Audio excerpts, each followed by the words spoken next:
welcome. So, I'm a bit nervous today because I'm doing this solo. In the past, I used to do this with Muvumbi, and I felt like I was getting some type of support. And yeah, but I'm good. Excuse me.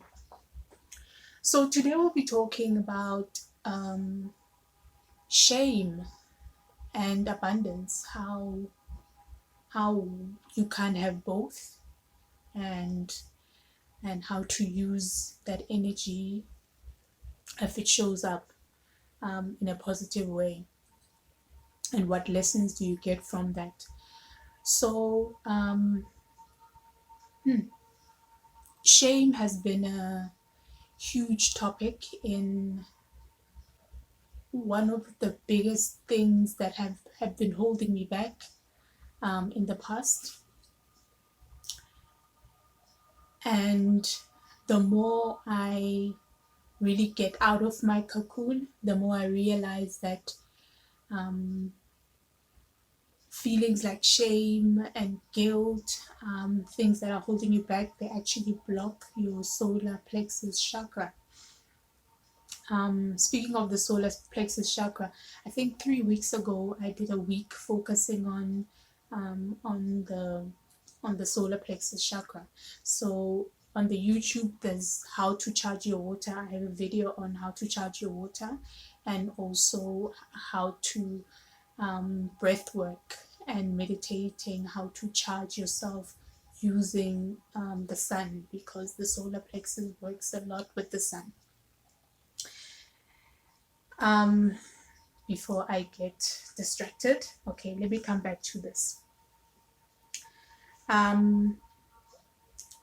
So shame, I have Vangile Makwakwa's book, where she speaks about using emotional intelligence for my financial success, heart, mind, and body.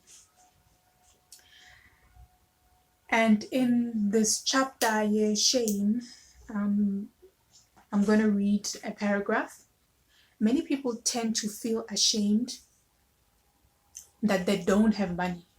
But what they don't realize is that shame is what perpetuates the lack of money, because it negatively affects the way they behave with money.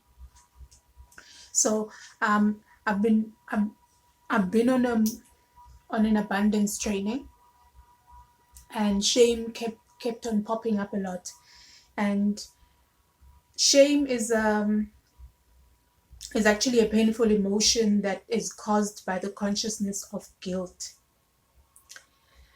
And the combination of the two is not really the best, especially when you work towards your abundance. So it acts as an indicator to inform you that it's time to introspect. So this was something that I also picked up on in the book about shame. So I'm going to tell you a personal story about how one has been blocking themselves from shame. And because shame and guilt,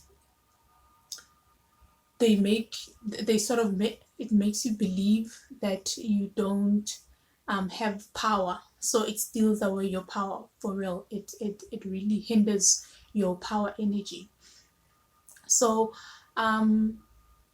recently I think in Jan, I found myself, it's not actually in Jan, but I found myself in a position when I went to the doctor to go do my checkup. I had just found out that I'm pregnant, and to do my first checkup. And so I told them my womb story of what was happening, and sort of it triggered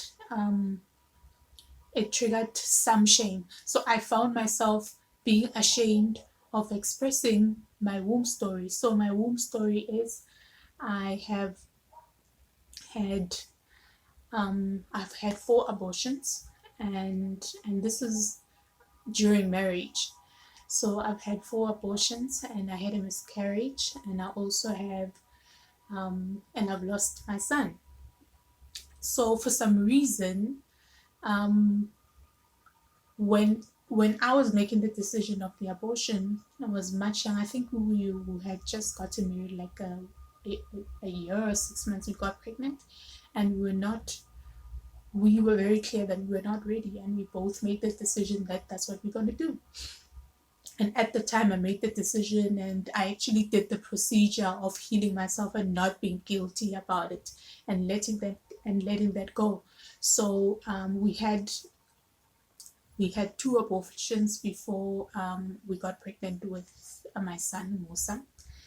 And yeah, for obvious, because we're not ready, that's not where we were, and we just didn't want to put the child in that space. And it was a decision that like there was no guilt, there was nothing wrong with it.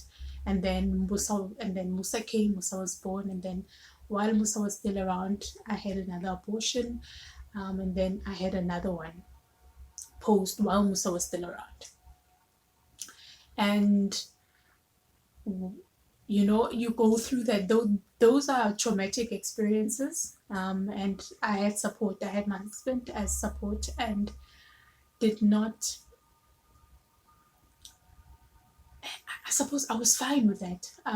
Yeah, I wasn't really guilty about it or feeling ashamed. There was shame in it because I wouldn't tell anybody else, not even my sister, not even my best friend. I wouldn't tell anybody else. I think the only person that knew about the 3rd abortion, because they were around, was the lady, Musa's nanny, the lady that took care of Musa, because she was around. So when I was going through the process, she noticed something, so I had to tell her what is going on so that she's not surprised. But there was a smudge of shame that I think I suppressed at the time. So just fast tracking, when Musa passed away, I then felt ashamed and felt guilty that I got rid of these. I got rid of my other pregnancies. Yeah, for some reason I felt guilty, and I really beat myself up, and I was stuck in a rut where I really felt it was my fault that Musa had passed on, and if I had not done the abortions, then he'd be around or whatever. And I don't know that. And decisions were made back then, and I was just fine with it. So I was holding on to the shame for years, ever since the first abortion. I think it was in 2010. So I was holding on to the shame because I have a Christian background. I'm a PK, to be precise, and I wouldn't tell my parents about this. So I didn't even tell my parents about it. Didn't tell my sister. Didn't tell anybody because there was shame around. Now, that held me back financially. That held me back in other aspects of my life because I was not allowing myself to heal. I was not allowing myself to express. I did not express it. I did it with my husband. However, I thought I had done some work with it. It showed up later when there was a trigger with Musa being gone. So that's how shame had blocked me for a number. And there's quite a few things, a few other things that I was ashamed of about my past. For example, I used to be a thief, literally a thief in the house. I had that spirit because I felt I was not enough, so I needed to take something. I always took something. If I came to your house, I'd take something, like whether it's a sweet or just something. I just needed, for some reason, I just needed to take something. I felt like there was something missing within me, and I was ashamed. I would not tell anyone. Nobody knew about that. That's what I was struggling with. So shame blocks you because you keep all these things. So this is something that I was doing from a very early age, from a very, very young age. It blocks you from that. And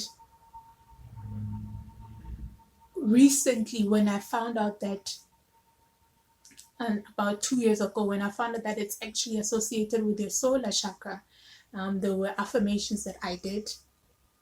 There's affirmations, there's activities that I did, how to unblock shame and how to really step out of that, step out of the rut.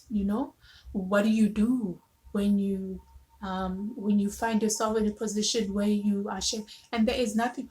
The funny thing with shame is that you are going through a traumatic experience yourself. For example, I'll do the scenario of the abortions.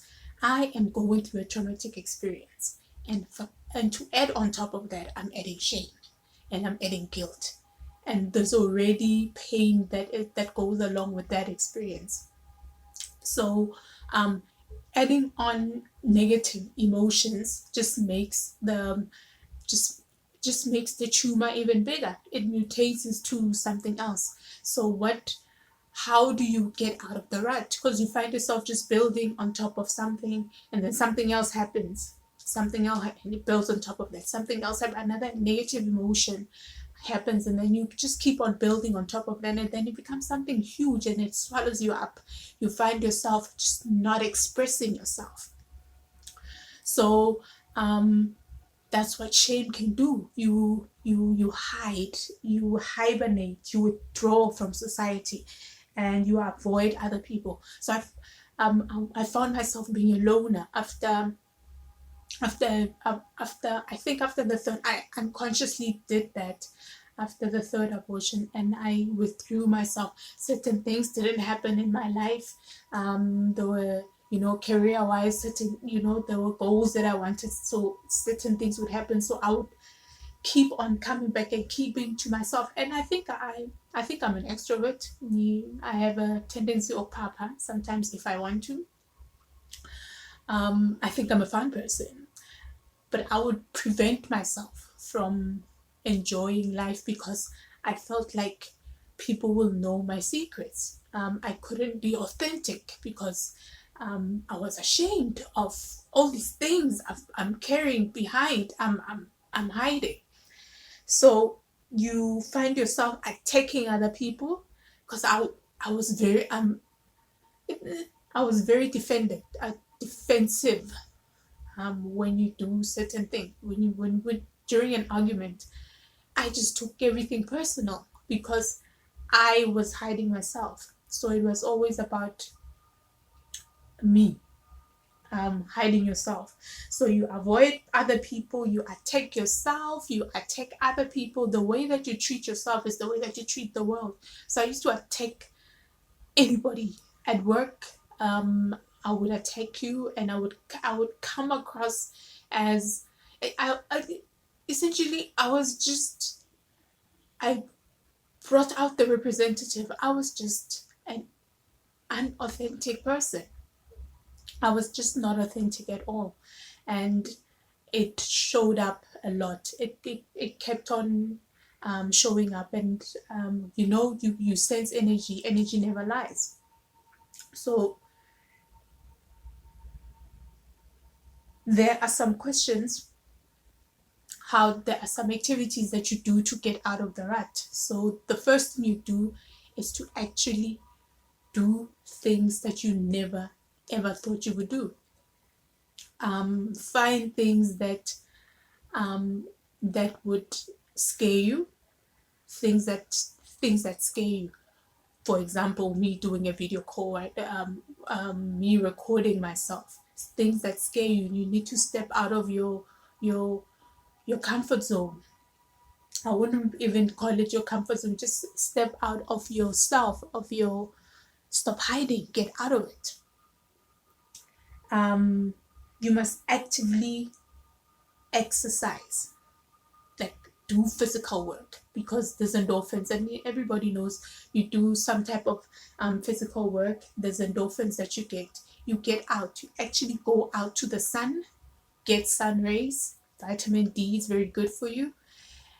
Be on the, be with nature, talk to people, get out, express yourself. Even if you feel like you don't belong, force yourself to get out. Find a way of getting out of that situation. Another thing that I did is speak my truth at at all times. It doesn't matter how dark it is. It doesn't matter how murky and how ugly it is. Speak your truth, even if it makes the next person uncomfortable. Speak your truth. Immediately when you speak your truth, you unravel a layer of yourself. You blossom. Speak your truth at all times. It's not about the next person, it's about you. If it sits uncomfortable with the next person, they work that out with themselves, because that means we are just reflecting themselves. They are just, yeah, it's just a reflection of their experience. But always speak your truth, no matter what. Those are the things, because the one thing that I shame, what it does, it makes you lie at all times. So I was a liar. I was always trying to hide something. And you need to get out of that. I'm actually quite surprised that I no longer lie at all, which is good. So these are the things that you practice. Another thing that um, is huge in letting go of guilt and shame is actually having conversations with yourself in front of a mirror. Be that girl who speaks to herself. Have candid and honest conversations with yourself, and that assists you. I have pictures of myself here, because this is my prayer room. So I actively speak to my infant self, I speak to my toddler self, I speak to the preschooler, I speak to the primary school girl, I speak to the high, I speak to all versions of we have multitudes within us, besides the ancestors and our guides and in our lineage. We are multitudes ourselves. So have those conversations with yourself, and laugh, spend time. We are quarantined right now. Spend time with yourself. We are given an opportunity to actually go within and have not even tough conversations, honest conversations with yourself. So take a notebook, write down, and write a letter to your infant self. My infant self got involved in an accident, and I I wrote her a letter and said, "Well done, Lesego. I mean, you made it through that. You with no injury whatsoever. Everybody else got injured. My mom got injured. My aunt. People died in that accident. But I somehow flew out of the car, landed in some house, and just was okay." So I wrote a letter to my infant self to thank her. Write a letter to your toddler self. Write a letter to the little girl that didn't like themselves. Write letters and actually have conversations with versions of yourself. All of it, the 21-year-old, the 25-year-old, the girl that got heartbroken. Write a letter to her, the one that lost the race. I was an athlete. There's some races that I lost that for some reason I never got over. I wrote letters to that girl to thank her for actually actively being an athlete. So that's what you do. There's also, we when when the Bible says when two or three are gathered, I am there. We don't um we think two other people or other people. When two or three, that's you.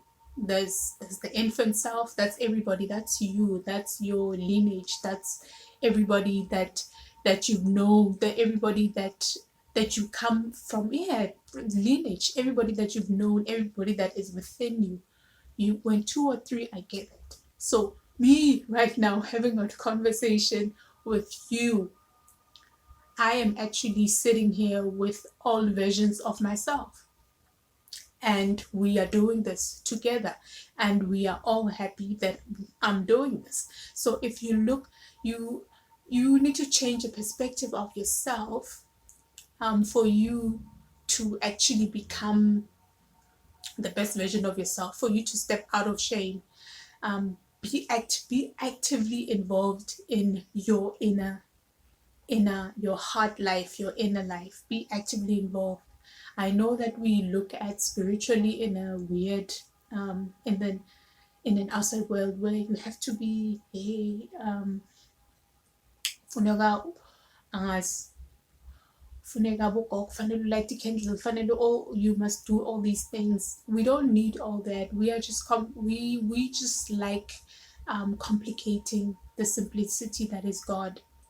You just need yourself. There's already multitudes within you. You just need to go on with that. So in Qigong, there's an exercise, there's a body part actually called the girdle vessel. So when we speak about the solar plexus, it is covered by and in fitness they call it something like the transverse muscle. So it's a horizontal muscle that goes around, but in Qigong, in Chinese medicine, it just goes below that, on your lower dantian. And the certain exercises that you do, the certain breath work that you do for you to actually release that power and do that type of movement. So I'm going to do a movement to show you how to some of the things that have assisted me in actively stepping out of the shame mentality, because what it does is then it blocks you from stepping into your power. And I actually didn't realize that this is going to be about stepping into your power. But you need to step out. You need to get out and be yourself. Do the outrageous things that you've never done, and not about somebody else that you've never done. I mean, I entered Mrs. South Africa. Whoever thought I am I am doing things that I would have, they were never associated with me. I'm gardening, I'm growing my own plants, I'm growing my own vegetables. Whoever thought whoever thought I would be that I do Qigong. I'm not an athlete. I do Qigong instead of your typical athletic or training that I was trained for, because I studied sports management. There's so much change that has happened because I did things that I stepped out of my norm to find out what do I like. So the best thing to do is find other things, just experience that you know what works for you. And then if you do certain things, you're like, yeah, that's not going to work for me. And the best thing to do is to experience. How you discover things that you like is through experience, through activities that you like. I think thank you so much for listening. So how you get out of the shame shackle or shame prison is to step out of yourself and do things that you've never done. Do things that your 8-year-old self would do. Do things that the 15-year-old would do, or the 21-year-old, but they block themselves because they thought they don't belong in that area. So really focus on stepping out of yourself, especially now that we are finding ourselves under lockdown. This is the best time for you to really, really get to know yourself. Write letters to yourself. You know, the old ways of doing it. Maskula, who were writing letters and to yourself or to whoever that you liked, or writing songs. Go back to that habit. Get that exercise book and write letters. Write songs that you used to write when you were growing up. And yeah, I'm going to show you the wave, an exercise called the wave. that actually that would assist you when you the one that covers your lower dantian, that assists you. So this is called the wave. What you do, you can put your palms on your thighs and just lean back and move forward like that and back. So the wider you bend over, the wider your range. So just doing this movement, this actually activates your creative portal as well. So that will be your root chakra and your sacral chakra and your solar plexus, because it opens you up here. It opens you up on this on your creative area. Okay. Thank you guys. Thank you for listening. This was the first episode. And yay, I did it. Thank you.